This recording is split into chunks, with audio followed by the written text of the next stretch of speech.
News 18 के इस special conclave बदलता पूर्वी उत्तर प्रदेश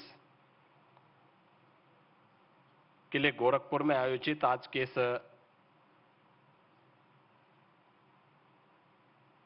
कॉन्क्लेव में न्यूज 18 के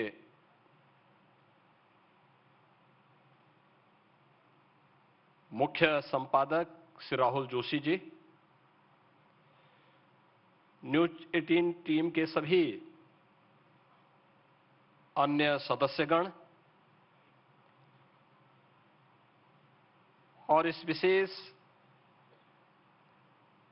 कॉन्क्लेव में यहां पर उपस्थित उत्तर प्रदेश सरकार में मंत्रिमंडल के मेरे सहयोगी श्री ओम प्रकाश राजभर जी,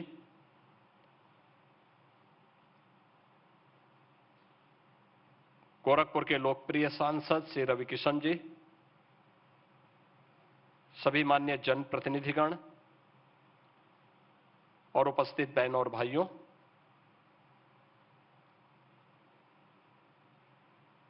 पूर्वी उत्तर प्रदेश सदियों से एक ऐसा क्षेत्र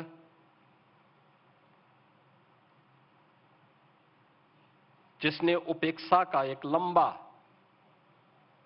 फासला तैयार किया है। बीमारी, बाढ़, अराजकता, गुंडागिर्दी, जिसे चाहे वह मुगल काल रहा हो, चाहे वह ब्रिटिश कालखंड रहा हो या आजादी के बाद भी उस त्रासदी का शिकार निरंतर बना रहा। याद करिए, ये वही क्षेत्र है जिस क्षेत्र ने बीमारी और बेगारी के कारण यहां से व्यापक पलायन किया था। आप मॉरिशस में जाएंगे, आप फिजी में जाएंगे, दुनिया के तमाम देशों की ओर अगर आप नजर डालेंगे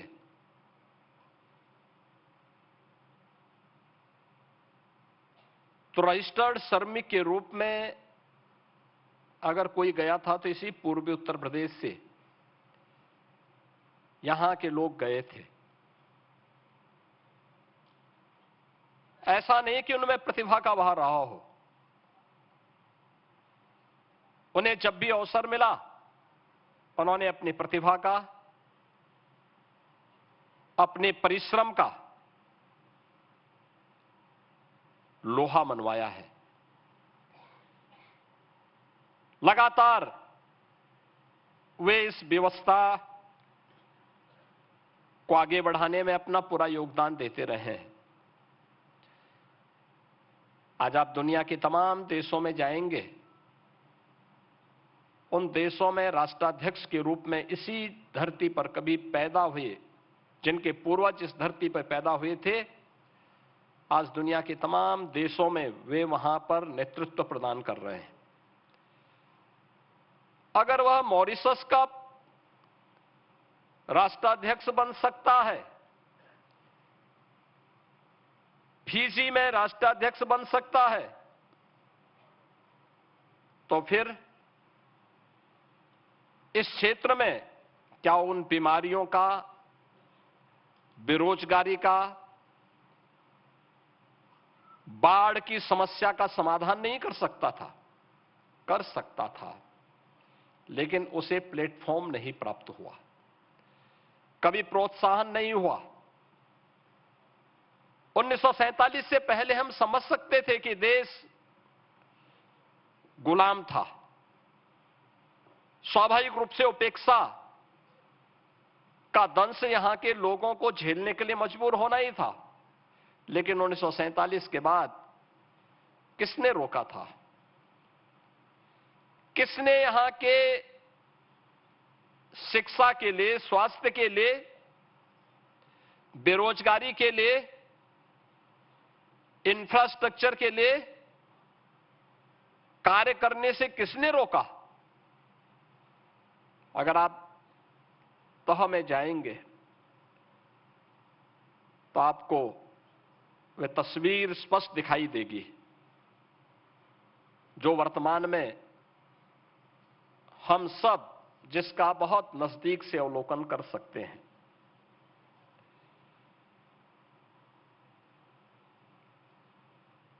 इस देश ने स्वतंत्र होने के बाद शासन की जिस पद्धति को अपनाया वह संसदीय लोकतंत्र है, और लोकतंत्र सत्ता पक्ष और विपक्ष दोनों मिलकर के उसके पहिए बनते हैं। दोनों मिलकर के एक साथ जब लोकतंत्र को मजबूती प्रदान करते हैं तब लोकतंत्र पुष्ट होता है, परिपुष्ट होता है, जन आकांक्षाओं की पूर्ति का आधार बनता है। यानी अंतिम पायदान पर बैठे हुए व्यक्ति की आवाज क्या है, इस शासन के कानों तक पहुंचनी चाहिए। इस सकारात्मक भूमिका के साथ विपक्ष को अपने उत्तरदायित्व का निर्वहन भी करना होगा, और उस दायित्व का निर्वहन करने के लिए अगर कोई ये कहे कि नहीं, मैं जनता की बात को नहीं सुनूंगा, तो क्या यह संभव है कि वह जन अपेक्षाओं पर खरा उतर पाएगा? या मैं केवल एक कहूं कि हमने ये विकास कार्य करा लिए, हमने ये उपलब्धियां हासिल कर ली, और आम नागरिक उनसे अनभिज्ञ है, उन योजनाओं के बारे में कोई सकारात्मक टिप्पणी नहीं करता है, तो मुझे लगता है कि हमारी बकवास या हमारी उपलब्धियां किसी कार्य की नहीं। और मेरा मानना है कि जब हम पूर्वी उत्तर प्रदेश के बदलाव की बात करते हैं तो पूर्वी उत्तर प्रदेश ने पिछले 12 वर्ष में प्रधानमंत्री मोदी जी के नेतृत्व में और पिछले 9 वर्ष में उत्तर प्रदेश में डबल इंजन की भारतीय जनता पार्टी नेतृत्व की एनडीए सरकार के नेतृत्व में इस बदलाव को देखा है। ये बदलाव केवल मेरे कहने से बदलाव नहीं, जब आम जन इस बदलाव की चर्चा करने लग जाए, आम जन के मन में वह बदलाव नजर आए, तो समझिए कि हां, कुछ बदला है। मैं उसी बात की चर्चा कर रहा हूं। स्वतंत्र भारत में पूर्वी उत्तर प्रदेश में काशी और प्रयागराज को छोड़ दें तो कोई विश्वविद्यालय नहीं था, कोई विश्वविद्यालय नहीं था। और पिछले 9 वर्ष में गोरखपुर में आयुष विश्वविद्यालय बना, आजमगढ़ में महाराज सुहेलदेव के नाम पे विश्वविद्यालय का निर्माण हुआ, बलरामपुर में मां पाटेश्वरी के नाम पर विश्वविद्यालय का निर्माण हुआ,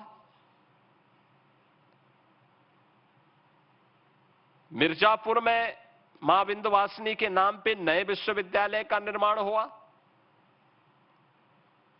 अभी हाल ही में भदोई में काशी नरेश विश्वविद्यालय की स्थापना वहां पर हुआ। यानी ये 5 नए विश्वविद्यालय जो गवर्नमेंट के द्वारा बनाए गए, ये मात्र 9 वर्ष के अंदर पूर्वी उत्तर प्रदेश के अंदर बने हैं। शिक्षा के क्षेत्र में बेसिक एजुकेशन, जहां पे ड्रॉप आउट रेट 19% से अधिक थी, कारण था बालक और बालिकाओं के लिए स्कूल का भवन या नहीं था, अगर है तो उसमें बालक और बालिकाओं के लिए टॉयलेट नहीं थे, अलग अलग टॉयलेट नहीं थे, पेयजल की व्यवस्था नहीं थी, प्लेग्राउंड नहीं था, फ्लोर नहीं था, फर्नीचर नहीं था, कोई सुविधा नहीं थी। और आज पूर्वी उत्तर प्रदेश के कमोवेश कोई इक्का दुक्का कोई विद्यालय भले ही छूटा हो, आप बेसिक शिक्षा परिषद के विद्यालयों में जाएंगे, हर विद्यालय में बालक और बालिकाओं के लिए अलग अलग टॉयलेट, पेयजल की व्यवस्था, digital library, smart class, furniture और हर बच्चे के लिए न जाति देखी न पाति देखी, हर बच्चे के लिए 2 uniform, bag, books, shoes, socks, sweater, ये सभी बच्चे को प्राप्त होती हैं शासन के स्तर पर। 1,36,000 ऐसे विद्यालय उत्तर प्रदेश के अंदर जो बेसिक शिक्षा परिषद के थे, उनमें ऑपरेशन कायाकल्प के माध्यम से ये चेंज आया। ड्रॉप आउट रेट यह 19% से घट करके अब 3% तक आ गया है। यानी जो बच्चे असमय स्कूल छोड़ देते थे, वे बच्चे अब स्कूल जा रहे हैं, स्कूल पढ़ रहे हैं। ऐसे ही मुख्यमंत्री प्रोजेक्ट अलंकार के माध्यम से माध्यमिक स्तर की शिक्षा के लिए जो व्यवस्थाएं की गई थी, उन विद्यालयों ने, इन कॉलेजेस ने बहुत बड़ा रोल अदा किया था, लेकिन समय के अनुरूप उनके भवन जर्जर हो गए थे, सुविधा नहीं थी। उत्तर प्रदेश के अंदर प्रोजेक्ट अलंकार के अंतर्गत सभी गवर्नमेंट इंटर कॉलेजेस और गवर्नमेंट के द्वारा एडेड जितने भी इंटर कॉलेजेस थे, इन सब के लिए स्पेशल धनराशि की व्यवस्था की गई और आज उनके नए भवन बनकर के तैयार हैं, भव्य भवन बनकर के तैयार हैं। उनकी लैब, लेबोरेटरी, क्लासरूम, ये सभी फिर से बनकर के तैयार हो चुके हैं। उच्च शिक्षा में आपको मैंने पहले बताया कि विश्वविद्यालयों के निर्माण की दिशा में नए कार्यक्रम आगे बढ़े। शिक्षा की गुणवत्ता को बढ़ाने के लिए एक नए प्रयास प्रारंभ हुए, एक स्वस्थ प्रतिस्पर्धा को आगे बढ़ाया गया। और कोई युवा किसी प्रतियोगी परीक्षा की तैयारी करना चाहता है तो उस युवा के लिए प्रतियोगी परीक्षा की तैयारी करने के लिए ये व्यवस्था दी गई कि वह वर्चुअल भी और फिजिकल भी, वह मुख्यमंत्री अभ्युदय कोचिंग के साथ जुड़ सकता है। और मुख्यमंत्री अभ्युदय कोचिंग का संचालन अगर उसे यूपीएससी की तैयारी करनी है, Uttar Pradesh public service commission की तैयारी करनी है, नीट की तैयारी करनी है, आईआईटी जेईई की तैयारी करनी है, तो उसके लिए जिन्होंने यूपीएससी पास किया है, union public service commission pass out जो हैं, आज जिलाधिकारी के रूप में, ज्वाइंट मजिस्ट्रेट के रूप में उस जिले में तैनात हैं, वे कम से कम 1 घंटा उनके लिए देते हैं, उन नौजवानों के लिए देते हैं। जिलों में अभ्युदय कोचिंग की व्यवस्था प्रदेश के अंदर प्रारंभ हुई है।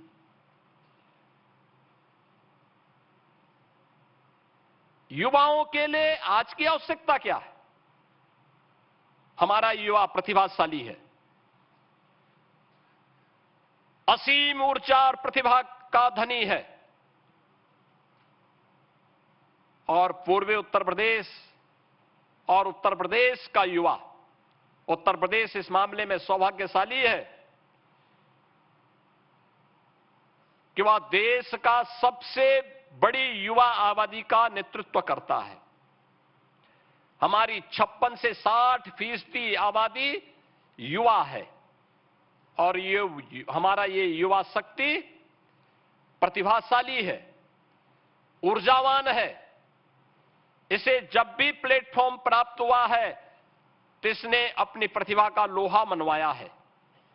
आज स्किल डेवलपमेंट के सेंटर और हर जनपद में कम से कम 2 ITI ऐसी दी गई है जो हब एंड स्पोक मॉडल पर उन युवाओं के लिए आज की मॉडर्न टेक्नोलॉजी के साथ उसे जोड़ने के लिए एक नए अभियान के साथ आगे बढ़ी है। यानी उसमें आर्टिफिशियल इंटेलिजेंस भी है, वहां पे ड्रोन टेक्नोलॉजी भी है, स्पेस टेक्नोलॉजी भी है, रोबोटिक के बारे में भी, 3D प्रिंटिंग के बारे में भी, IoT के बारे में भी। ये सभी प्रकार के पाठ्यक्रम वहां पर संचालित हैं और कोई भी नौजवान वहां पर अपना रजिस्ट्रेशन करा करके उसके माध्यम से अपना सर्टिफिकेट ले सकता है और फिर उसके माध्यम से कैंपस सिलेक्शन की व्यवस्था भी अपने अनुरूप अपनी जॉब को ढूंढ सकता, अपने कार्यक्रमों को आगे बढ़ा सकता है। यानी युवा के लिए, स्किल डेवलपमेंट के लिए आज के युवा की आवश्यकता क्या है? युवा की आवश्यकता है स्किलिंग की, युवा की आवश्यकता है अच्छी शिक्षा की, क्वालिटी एजुकेशन की, युवा की आवश्यकता है एम्प्लॉयमेंट की, और युवा की आवश्यकता है कि उसके अनुरूप उसको कार्य करने का पूरा अवसर प्राप्त हो। अगर वह स्वयं भी अपना कारोबार प्रारंभ करना चाहता है तो इसके लिए PM इंटर्नशिप की स्कीम भी है, CM इंटर्नशिप की स्कीम भी है, और मुख्यमंत्री युवा उद्यमी स्कीम के माध्यम से उसे आगे बढ़ने के लिए एक प्लेटफॉर्म अतिरिक्त दिया गया है। इसके साथ ही जो मैं कह रहा था, यहां की नियति क्या बन गई थी? बीमारी, कभी मलेरिया, कभी इंसेफ्लाइटिस, कभी डेंगू, अलग अलग क्षेत्र में ये बीमारियां इस क्षेत्र के मासूम को डस लेती थी। और ये समय हुआ करता था, आज से 7 वर्ष पहले तक, 8 वर्ष पहले तक, जुलाई से नवंबर तक का माह हर परिवार के लिए भय और दहशत बनकर के पूर्वी उत्तर प्रदेश में आता था। पूर्वी उत्तर प्रदेश एक भय और दहशत। जिस समाज में, जिस देश में बचपन और समय काल कल्पित हो जाए उसका भविष्य क्या होगा? बाढ़ आती थी, बीमारी छोड़ करके जाती थी। बीमारी यहां पर कभी मलेरिया के रूप में, कभी इंसेफ्लाइटिस के रूप में, कभी डेंगू के रूप में, कभी चिकनगुनिया के रूप में, कभी कालाजार के रूप में यहां के बचपन को डस लेती थी और समय उसे काल कल्पित कर देती थी। कोई पूछने वाला नहीं। मुझे याद है इंसेफ्लाइटिस की लड़ाई। मुझे अफसोस होता है, कांग्रेस ने लंबे समय तक प्रदेश में शासन किया। समाजवादी पार्टी को इस दौरान 4 बार प्रदेश में शासन बनाने का अवसर प्राप्त हुआ। इंसेफ्लाइटिस के खिलाफ इनकी जवान कभी निकली नहीं। इन्होंने उसकी रोकथाम करने के लिए, उसके उपचार करने के लिए कभी कोई व्यवस्था नहीं की। एक सांसद के रूप में मैंने ये लड़ाई सड़कों पे भी लड़ी है, संसद में भी लड़ी है, और जब हमारी पार्टी ने मुझे ये अवसर दिया कि मैं उत्तर प्रदेश की जनता की सेवा मुख्यमंत्री के रूप में करूं, आज मुझे बताते हुए प्रसन्नता है। जिस बीमारी के खिलाफ मैं 18-19 वर्षों से लड़ाई लड़ रहा था, सत्ता में आते ही हम लोगों ने उस बीमारी का समाधान मात्र 2 वर्ष में निकाल दिया। आज ये क्षेत्र इंसेफ्लाइटिस से मुक्त है। इंसेफ्लाइटिस से मुक्त, डेंगू, कालाजार, चिकनगुनिया, मलेरिया से मुक्त। ये पूरा क्षेत्र आज मेडिकल का एक बेहतरीन केंद्र बनकर के उभरा है। कोई सोचता था गोरखपुर का बीमार बीआरडी मेडिकल कॉलेज ही बीमार था, आज सुपर स्पेशलिटी के एक नए केंद्र के रूप में विकसित हुआ है। गोरखपुर में एम्स हो, एक कल्पना से परे था, आज गोरखपुर में एम्स है। पहले केवल गोरखपुर में मेडिकल कॉलेज था, आज कुशीनगर में मेडिकल कॉलेज, देवरिया में मेडिकल कॉलेज, महाराजगंज में मेडिकल कॉलेज, सिद्धार्थनगर में मेडिकल कॉलेज, बस्ती में मेडिकल कॉलेज, बलरामपुर में मेडिकल कॉलेज, बहराइच में मेडिकल कॉलेज, गोंडा में मेडिकल कॉलेज, सुल्तानपुर में मेडिकल कॉलेज, प्रतापगढ़ में मेडिकल कॉलेज, गाजीपुर में मेडिकल कॉलेज, मऊ में मेडिकल कॉलेज का निर्माण चल रहा है, आजमगढ़ में मेडिकल कॉलेज, चंदौली में मेडिकल कॉलेज, सोनभद्र में मेडिकल कॉलेज, मिर्जापुर में मेडिकल कॉलेज, यानी मेडिकल कॉलेजेस की एक लंबी श्रृंखला। अंबेडकर नगर में मेडिकल कॉलेज, आप अनुमान करिए कितने मेडिकल कॉलेज, इतने तो यानी 1 दर्जन तो मैंने आपको गिनवा दी। आखिर ये मेडिकल कॉलेज 2017 के पहले भी बन सकते थे। ये केवल मेडिकल कॉलेज नहीं, ये केवल उपचार के केंद्र भर मात्र नहीं है, ये मेडिकल कॉलेज विश्वास के प्रतीक है। यहां की स्वास्थ्य सुविधा के विश्वास के प्रतीक बनकर के मेडिकल कॉलेजेस उभरे हैं, संस्थान बनकर के उभरे हैं। और उसी का परिणाम है कि हर व्यक्ति आज यहां पर अपने स्वास्थ्य की गारंटी के केंद्र के रूप में उस मेडिकल कॉलेज को जान सकता है, उसे आगे बढ़ा सकता है। मित्रों, कोई सोचता था पूर्वी उत्तर प्रदेश में, यानी जो माफिया शब्द की चर्चा होती है वह पूर्वी उत्तर प्रदेश से ही प्रारंभ होती है। और पूर्वी उत्तर प्रदेश की त्रासदी बन चुकी थी माफिया और मच्छर से। माफिया जनता का खून चूसती थी और मच्छर यहां बीमारी पैदा करती थी। ये जितने दुर्दांत माफिया हैं, ये केवल लोकल स्तर पर नहीं, इंटरनेशनल कनेक्शन थे इनके, ये नेशनल सिक्योरिटी के लिए एक थ्रेट थी।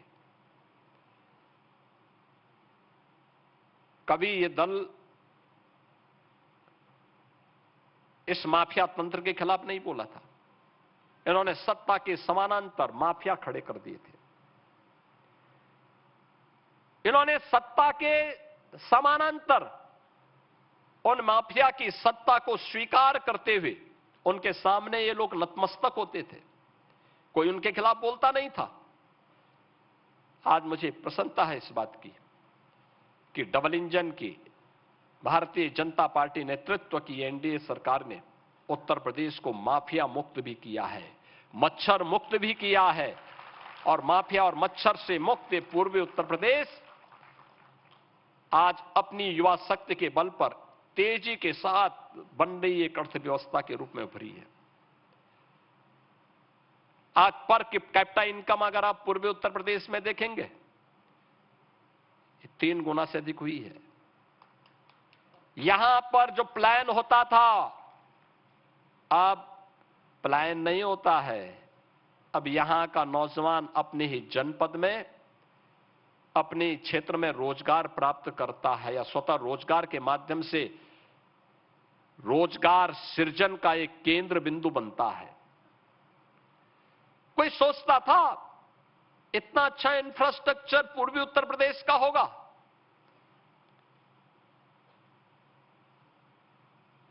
Purvanchal expressway, Gorakhpur link expressway, highway, inter state connectivity कितनी बेहतरीन हुई है। पहले गोरखपुर से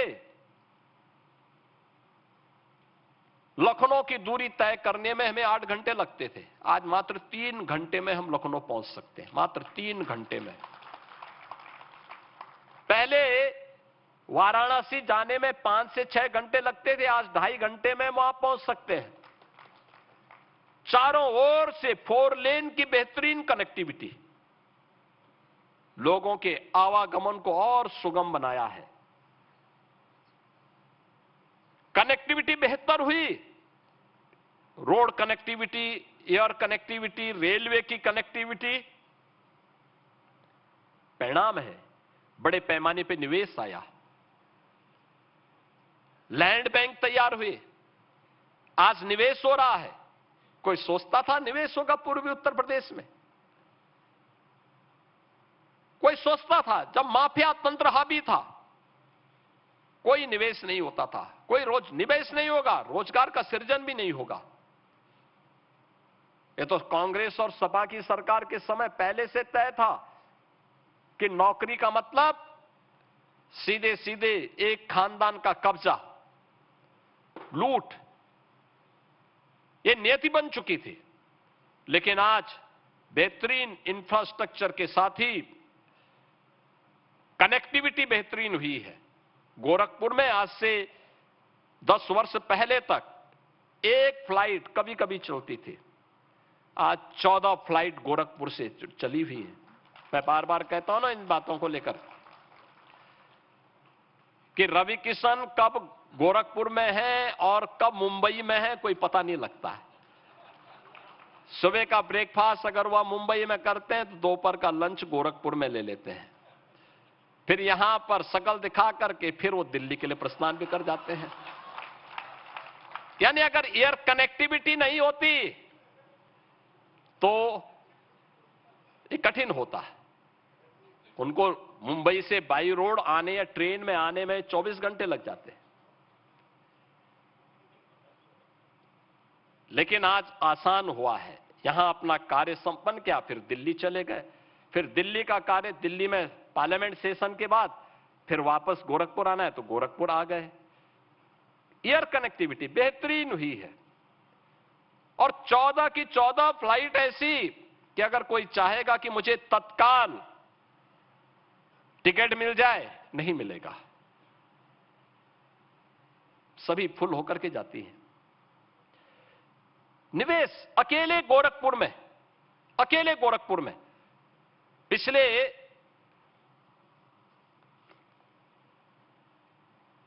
9 वर्ष के अंदर जो निवेश हुआ, 50,000 युवाओं को यहां पे रोजगार मिला है, 50,000 नौजवानों को। और सरकार के स्तर पर भी जो नौकरी निकलती है,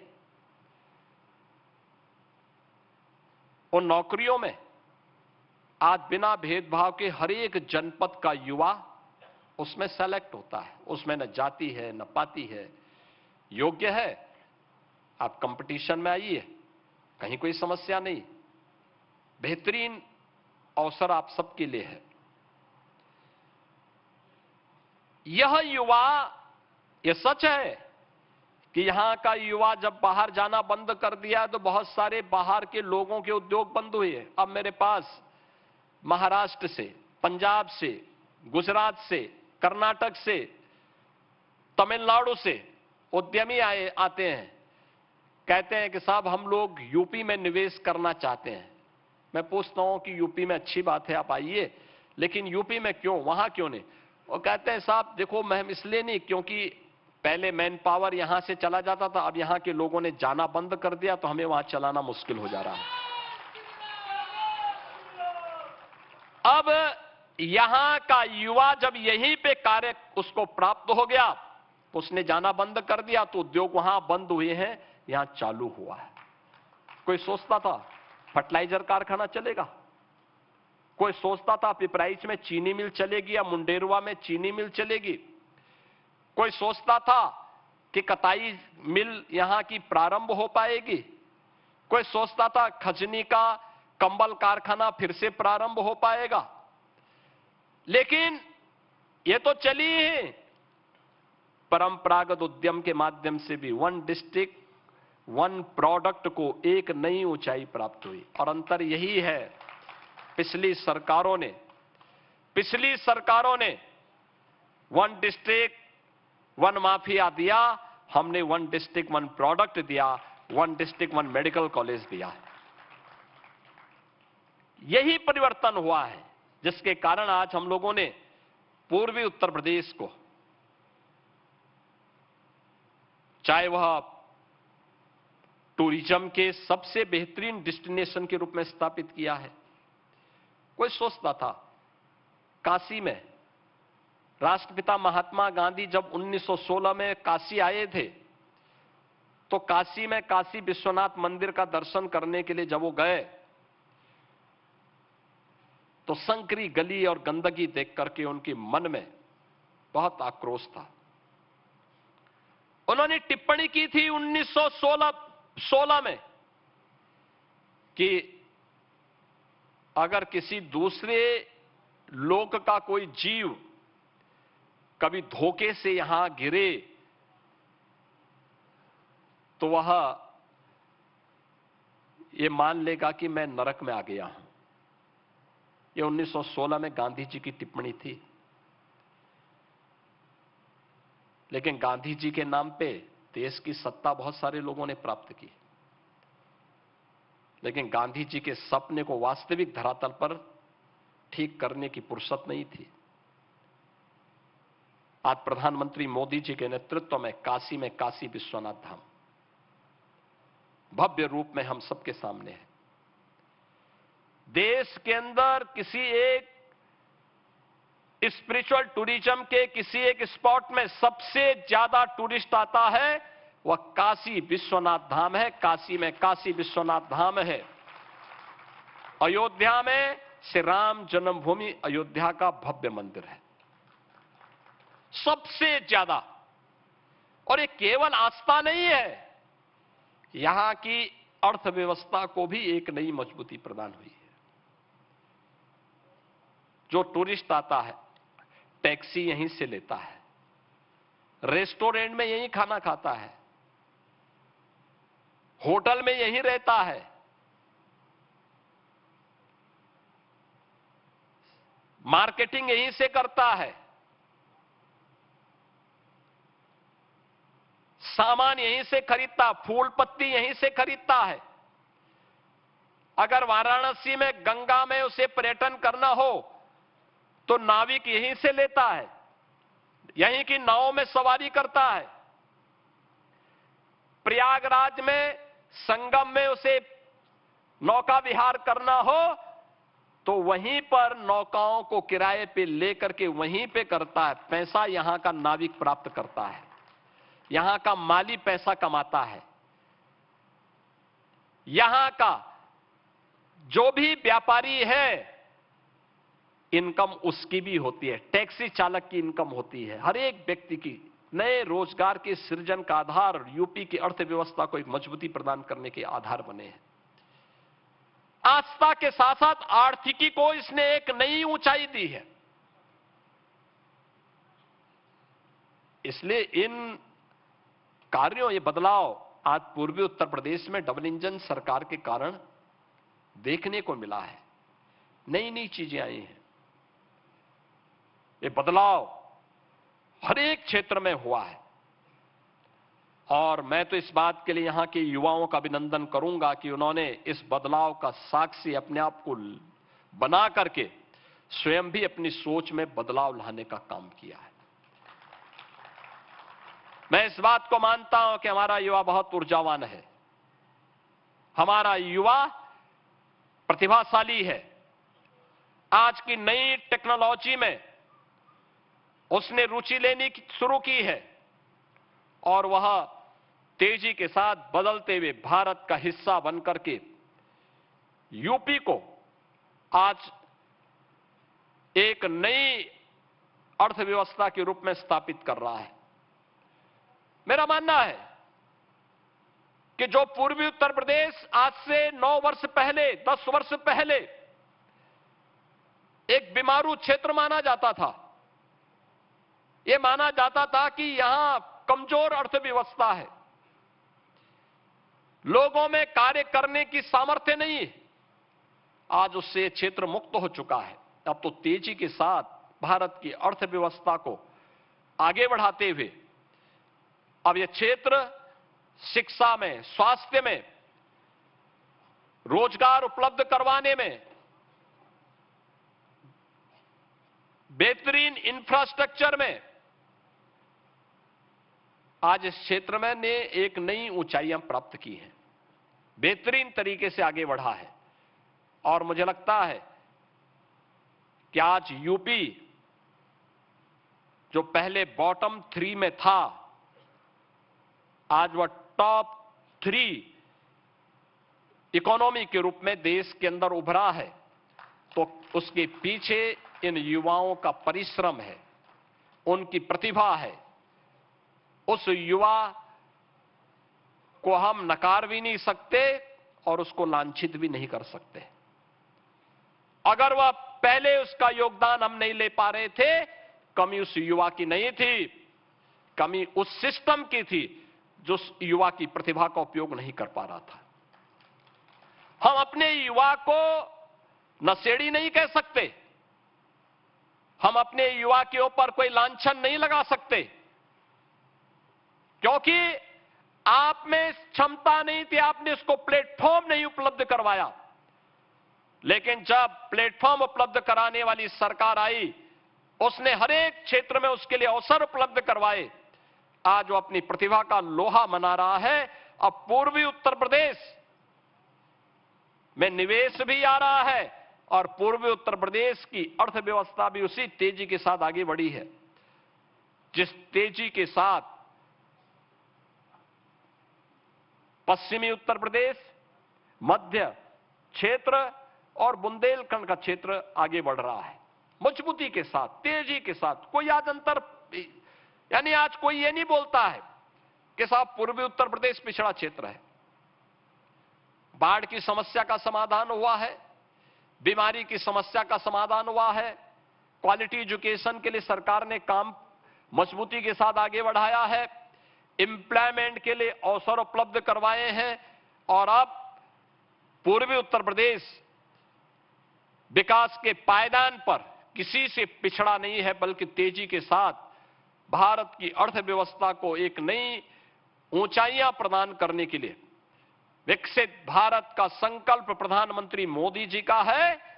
तो विकसित भारत तब जब विकसित उत्तर प्रदेश होगा, और विकसित उत्तर प्रदेश तब जब पूर्वी उत्तर प्रदेश, मध्य क्षेत्र, बुंदेलखंड और पश्चिमी उत्तर प्रदेश जब मिलकर के विकास के उस पायदान पर अपने आप को तेजी के साथ आगे बढ़ाएंगे।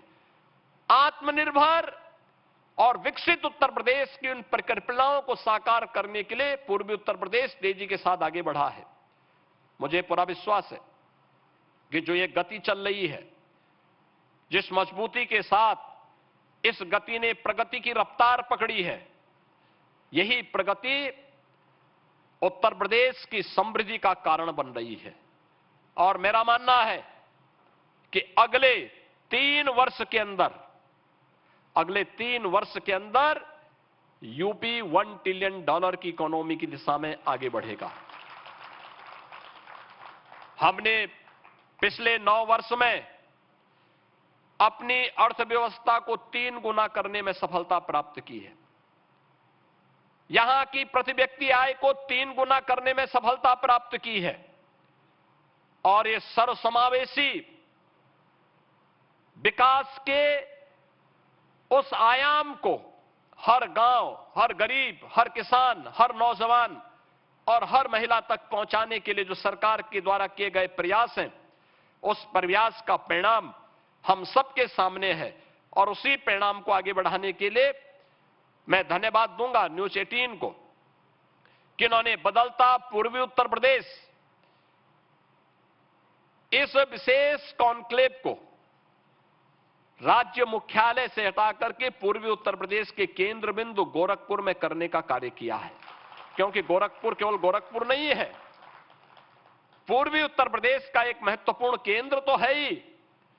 नेपाल और बिहार, पश्चिम उत्तर बिहार का भी एक महत्वपूर्ण केंद्र है, जहां की एक बड़ी आबादी अपने शिक्षा के लिए, अपने स्वास्थ्य के लिए, अपने व्यापार और रोजगार के लिए गोरखपुर पे निर्भर करता है या वाराणसी पे निर्भर करता है। इन क्षेत्रों में इस प्रकार का कॉन्क्लेव लोगों के दृष्टिकोण को आगे बढ़ाने में मदद करता है, नौजवानों के लिए एक नया अवसर प्रदान करता है। हमारा युवा अपनी प्रतिभा से, अपनी गति से इस क्षेत्र को एक नई प्रगति के आयाम तक पहुंचाने में सफल होगा। इस विश्वास के साथ मैं न्यूज 18 के बदलता पूर्वी उत्तर प्रदेश के इस विशेष कॉन्क्लेव के लिए पूरे न्यूज 18 परिवार को हृदय से धन्यवाद देता हूं और विश्वास करता हूं कि प्रगति की और समृद्धि की इस नए युग में एक मीडिया, जिम्मेदार मीडिया ग्रुप के नाते वह इस पूरी जवाबदेही को आगे बढ़ाने के लिए निरंतर इसी प्रकार से सकारात्मक भूमिका का निर्वहन करता रहेगा। आप सभी के प्रति मेरी मंगलमय शुभकामनाएं हैं। धन्यवाद। जय हिंद।